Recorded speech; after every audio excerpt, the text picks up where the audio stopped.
Max Nation, I'm Unger to the Max coming at you with tonight's episode of the Sports Room Talk Show.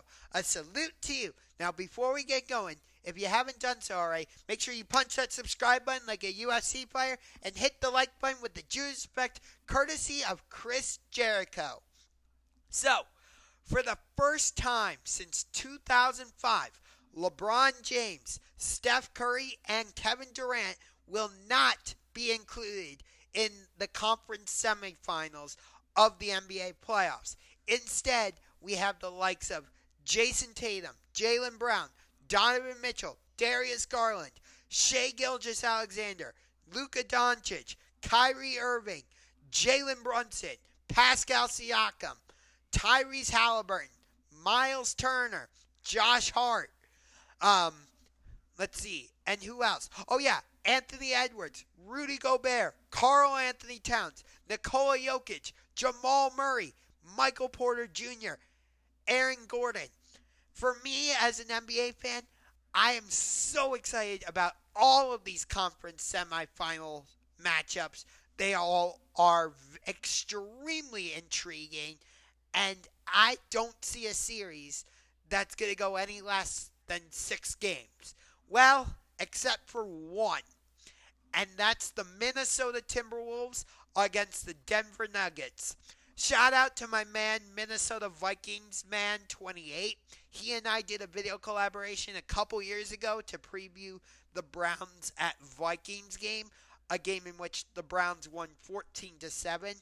But he's been doing some Minnesota Timberwolves content lately, so I just want to shout him out since I'm talking about the Timberwolves right now.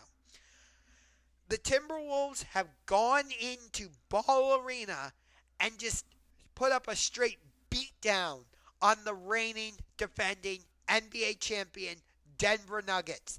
They won Game 1 by a score of 106-90, and they won Game 2 by a score of 106-80. I'm sorry, Game 1 was 106-99, and Game 2 was 106-80. So now, as the series shifts from Denver to Minneapolis, the Timberwolves are up 2-0. And what can I say about Anthony Edwards? Everybody's comparing him to Michael Jordan, which I don't want to do that because for me, Michael Jordan is the GOAT. Mostly because he stayed with one team, the Chicago Bulls, whereas LeBron James was more of a team hopper, going from Cleveland to Miami, back to Cleveland, now to the Lakers. But I don't want to get into the GOAT conversation. I just don't want to put that type of pressure on Anthony Edwards by comparing him to the likes of either Kobe Bryant, may he rest in peace, or Michael Jordan. That just seems unfair to such a young guy. But you look at what Ant-Man is doing, and it's truly special. But it's not just Anthony Edwards with this team. You've got Rudy Gobert, Karl Anthony Towns, Jaden McDaniels, Mike Conley, the 6th man of the year, Naz Reid. You've got Alexander Walker, I think is his last name. This is a complete team. I mean, if Chris Finch, the head coach, really wanted to, I bet he could go to the last guy on the bench and they would come in and contribute in some way. That's how much the Timberwolves are firing on all cylinders right now. And their defense is absolutely just taking the Nuggets completely out of their rhythm. They are just throwing body after body after body on the reigning, or no, not the reigning MVP because Joel Embiid won it last year, but the 2-time MVP, Nikola Jokic. Personally, I don't think Jokic should win MVP this season. I think Shai Gilgeous-Alexander of the Oklahoma City Thunder should win MVP because the Thunder won, or got captured, I should say, the number 1 seed in the Western Conference. If you take Shai Gilgeous-Alexander off that team, I don't think the Thunder are anywhere near the number 1 seed. So, Shai Gilgeous-Alexander has been extremely valuable to the Oklahoma City Thunder. That's not trying to diminish what Nikola Jokic has meant to the Denver Nuggets this season, because I get it. He's the best player in the NBA, but there's a difference between being the best and being the most valuable. And to me, Shai Gilgeous-Alexander is the most valuable because of what happened to his team this season. But think about it. The Timberwolves are able to put Rudy Gobert on Nikola Jokic. Then they can move Karl Anthony Towns onto Nikola Jokic. After you deal with the Twin Towers, guess what? Here comes Naz Reid, the sixth man of the year. So the Timberwolves can just throw a bunch of different bodies at Nikola Jokic. And it's just been incredible to watch. And then I move over to the Boston Celtics against the Cleveland Cavaliers. Before I get to that, let me just give a quick shout out to Scooter Magruder. I know Scooter is a big-time Dallas Cowboys fan, which, by the way, the Cowboys are coming to the Dog Pound this season to take on the Cleveland Browns. Hey, Scooter, I know I'm only at 570 subscribers, which is a lot less than what you have, but maybe you and I can do something this season for Cowboys Browns. Just an idea. But I also know that Scooter Magruder is a big-time Orlando Magic fan. So, Scooter, I just want to say congrats on a great series. You guys pushed us right to the limit, all the way to a Game 7. And the Magic, they are going to be a problem for the next few seasons. Paolo Banchero is no joke. Jalen Suggs is an oncoming freight train. And I love the Wagner boys. So, you got your core right there with Banchero, Suggs, Wendell Carter Jr., I'll throw him into the mix, and both Mo and Franz Wagner. Plus, you have Cole Anthony coming off the bench, and he can make some mid-range shots.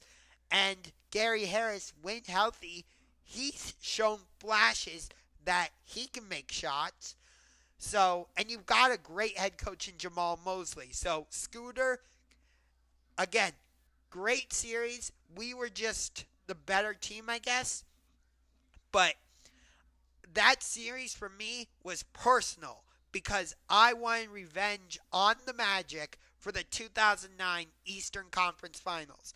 I know it's years later, 15 to be exact, but the 2009 Eastern Conference Finals were still burned into my head because we were this close to seeing LeBron James against Kobe Bryant in the NBA Finals. And Dwight Howard, Hedo Turkoglu, Rashard Lewis, Mikael Pietrus, Jameer Nelson, Rafer Alston, and the Orlando Magic said, no, we're not going to allow that to happen. So we avenged that loss. And so, Scooter, great series, but we had to beat you. But again, if you want to do something for this season between the Cowboys and the Browns, hit me up. I know I have way less subscribers than you, but maybe we can work something out, buddy. But now we are on to the Boston Celtics. Shout out to Jesse Almeida, another YouTuber that I've done video collaborations with, who, by the way, I am 2-0 against him when he and I have done video collaborations. Yes, that's right, Jesse. I'm 2-0 against you. So, everyone is saying, oh, the Celtics are going to win this series in a sweep, or it's going to be a gentleman's sweep and Boston wins it in 5. Hello, let me remind you of something. In 2023, my Cleveland Cavaliers went 3-1 against the Boston Celtics. Let me say that again. In 2023, the Cavaliers went 3-1 against the Celtics. And this season, Boston turned the tables a bit because they went 2-1 against us. But need I remind you what happened in the third game of the regular season series? The Celtics were up 22 points. And we came all the way back to beat them, 105-104. Granted, that was thanks in large part to Dean Wade going absolutely crazy in the fourth quarter. And as of right now, Dean Wade is not going to play in Game 1 against the Celtics. I don't know if Dean Wade is going to play at all in this series against the Celtics. He didn't play at all against Orlando in the first round. We'll see if Jared Allen plays, because we know the Celtics are going to be without Kristaps Porzingis. And so if we have Jared Allen available, that could be a big advantage for us. Because, yes, the Celtics have Jason Tatum and Jalen Brown, Derek White, and Drew Holiday.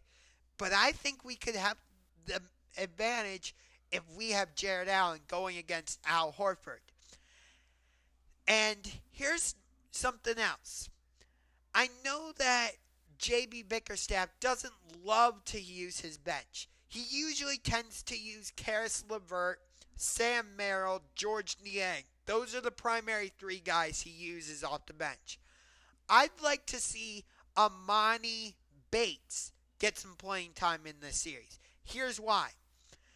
Because in the last series against Orlando, we struggled shooting-wise.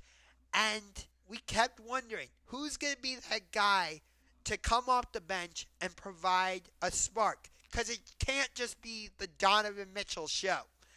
He needs some help, whether it's Evan Mobley, Darius Garland, Isaac Okoro. I forgot him, but I'm sorry. Okoro's kind of forgettable because he did not meet his goal of getting 10 points in every game of the series against Orlando. So I've heard all the praise for Okoro in terms of what he can do defensively, and I get that, but he has not met expectations when it comes to his offense at all. Dude was a lottery pick in the 2020 NBA draft, and for the first couple seasons, he was the starting small forward, meaning he was going against the likes of Jason Tatum, Jalen Brown, Giannis Antetokounmpo, Chris Middleton, and some of the other great small forwards throughout the league. Can you at least get 10 points to try and match them somewhat? Because you know guys like Tatum, Brown, Middleton, Giannis, they can get 20 points, 30 points, no problem. Okoro, can you at least get 10? But getting back to Amani Bates, I guarantee the Boston Celtics don't have Amani Bates on their scouting report. So if he were to get some time, maybe he could come in and provide a spark offensively, and that would take some of the pressure off of Donovan Mitchell so that you don't always have to have Garland or Mitchell on the court at the same time. Or there's many times where if Garland subs out, Mitchell stays on. If Mitchell subs out, Garland stays on. Maybe you could get to a situation where Amani Bates is able to take on that point guard role so that you can take out both Mitchell and Garland. And you can have a backcourt of like Amani Bates and Karis LeVert. Just putting an idea out there. But that's going to do it for this week's episode of the Sports Room Talk Show. I'm Unger to the Max, and I will see you next time. A salute to you.